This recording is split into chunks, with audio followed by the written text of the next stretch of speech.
শুভ সকাল। সবাই আজকের দিনটা ভালো থেকো, ভালোভাবে কাটাও। বৃহস্পতিবার, দেখো আজকে গুরুবার, সেই জন্য আমি সকাল সকাল উঠে পুজো করতে বসে গেছি।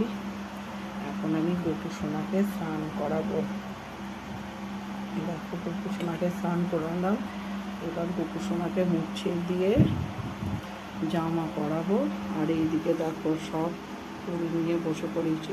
সকালবেলায় কি প্রথমে ফুল তুলে আনলাম, দেখো কত ফুল।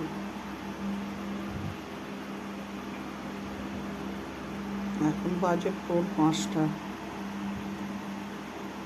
ভোর না মানে সকাল, যাই হোক পূজাটা করে নিই। এই যে সব ঠাকুরের কাছে সাজাবো।